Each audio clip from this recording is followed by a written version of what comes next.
El Salvador, known as the Tom Thumb of America, is both the smallest country in Latin America and the most densely populated on the continent. And perhaps when you hear its name, the Mara Salvatrucha gangs come to mind, but this country is actually much more than that. Are you interested in learning about a story of a people's struggle for dignity?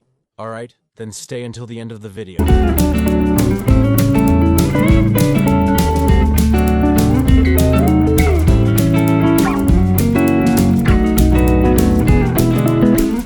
Included in the cultural region of Mesoamerica, whose history is divided into three periods. During the pre-classic period, the Proto-Mayan and Lenca population became sedentary, likely influenced by the Olmec culture. The Usalutan pottery is notable during this period. In addition, populated areas were found in Cuelapa Atipizaya and El Trapiche, whose developments would have been interrupted by the eruption of the Ilopango volcano around the 3rd century AD.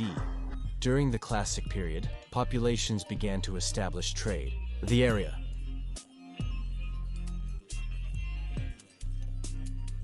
El Salvador's Ulua Valley is now in Honduras. Various Mayan city-states would form throughout the Salvadoran territory.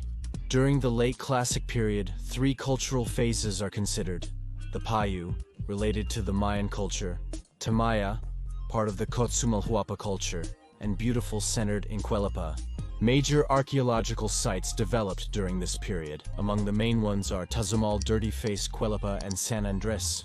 Towards the post-Classic period, various cities begin to be abandoned, and by the 13th century migrations of Nahua groups begin, to which the Aztecs belonged.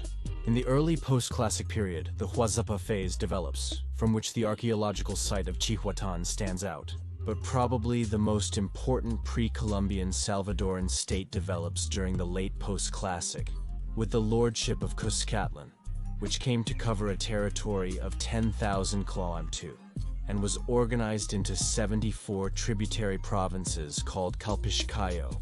The economy of this state was mainly based on corn, as well as cocoa, salt, and fishing. Activities would be facilitated thanks to the construction of engineering works and long-distance trade. On the other hand, society was organized into nobility, priesthood, commoners, and slaves, usually prisoners of war.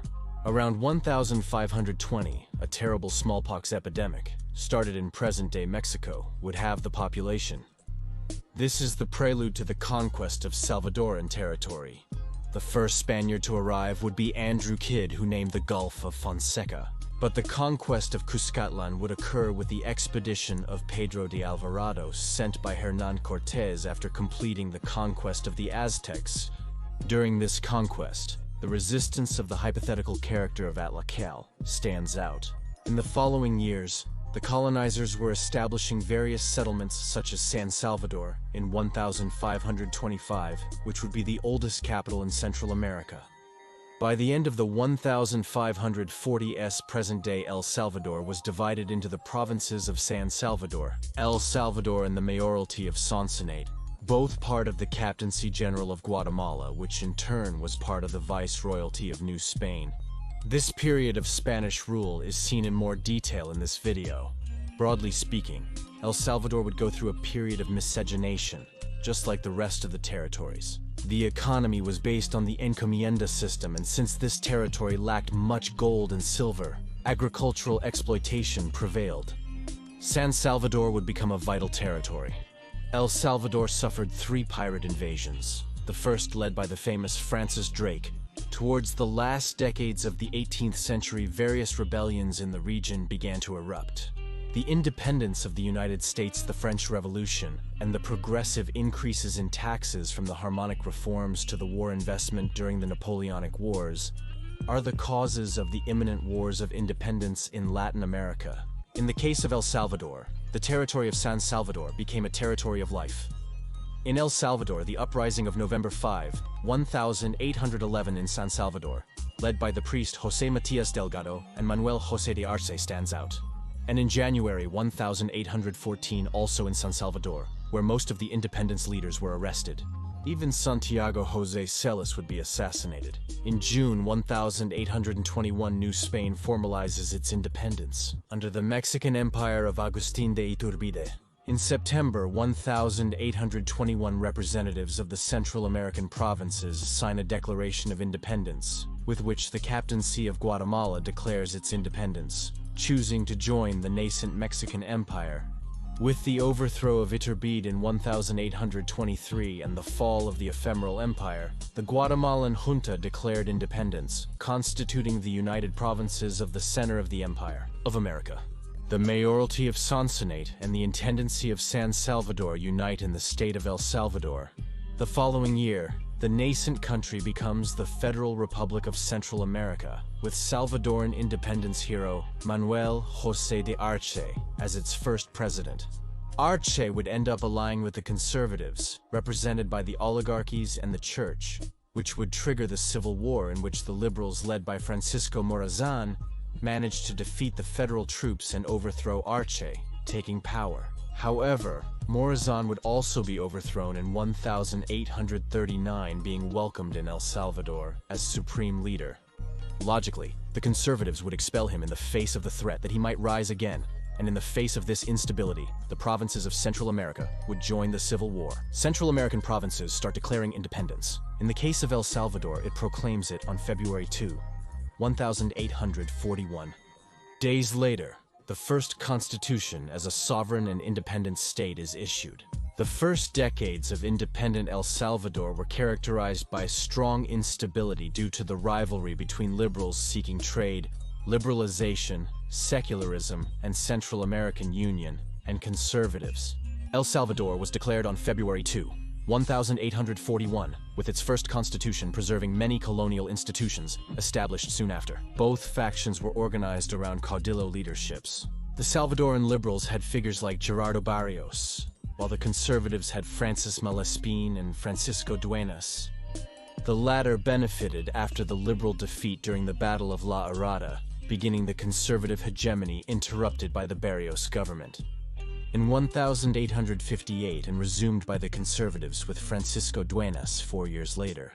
Around 1871 a period known as the Coffee Republic began, in which liberal governments prevailed that promoted laws for certain oligarchies to take over large tracts of land in the face of the coffee exploitation boom. All of this is reflected in the law of extinction of communities, which, as you can imagine, they do not understand. It was not good at all for the rural communities, even though it would boost economic growth.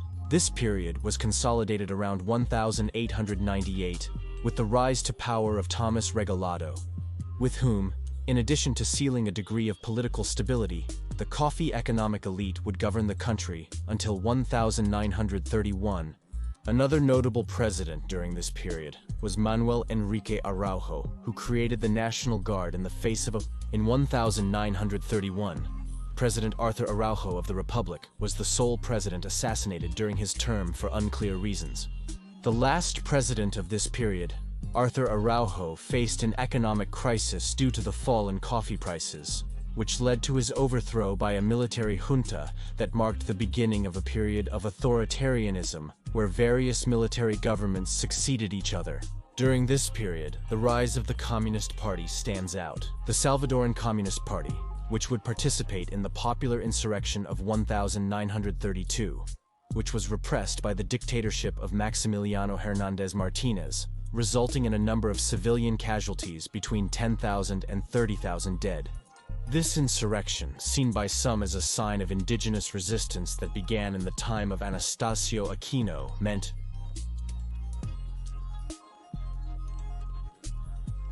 the rapid vanishing of the country's indigenous tradition. In addition, Martínez consolidated a repressive dictatorship, followed by a period of high instability due to constant power struggles among the military. Subsequently, the revolutionary parties of democratic unification would come to power, where cotton exploitation was introduced, and the National Concertation Party, in which there was a rapprochement with the United States, who focused his policy on eradicating possible hotbeds of communism, and in turn, supported El Salvador with loans for the modernization of the country's infrastructure. This period is marked by the 100-hour war, in which a massive deportation of Salvadoran farmers from Honduras sparked tensions between both countries in a war that, while considered a military victory for El Salvador, The reintegration of the hundreds of thousands of Salvadorans who had to return to the land became a war of the war of the war. The return of hundreds of thousands of Salvadorans intensified poverty and social pressure in the country.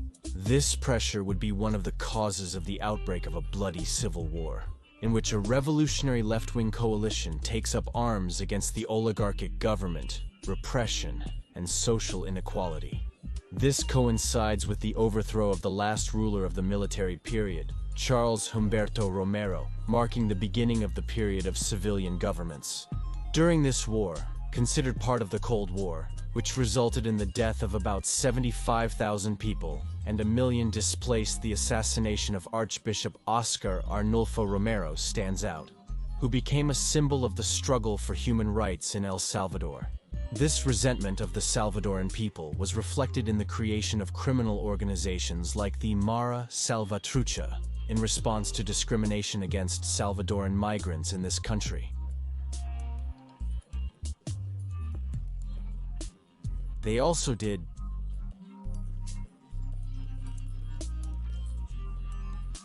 Immigrant has gone up to his room.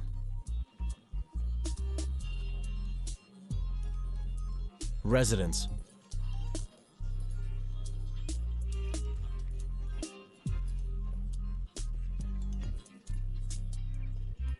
The border demarcation with Honduras. Some natural disasters, such as earthquakes, occurred that affected the country.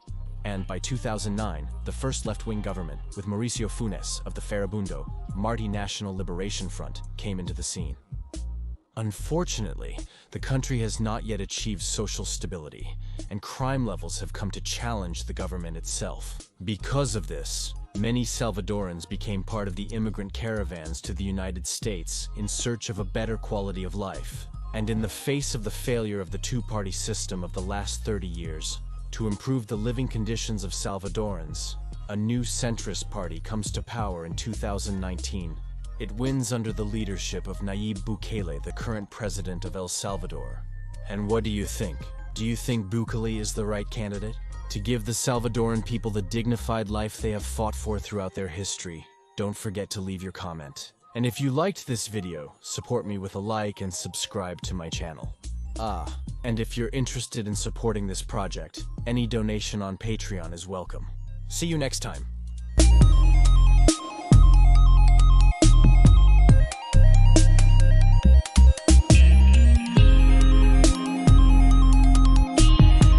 Subscribe to the channel.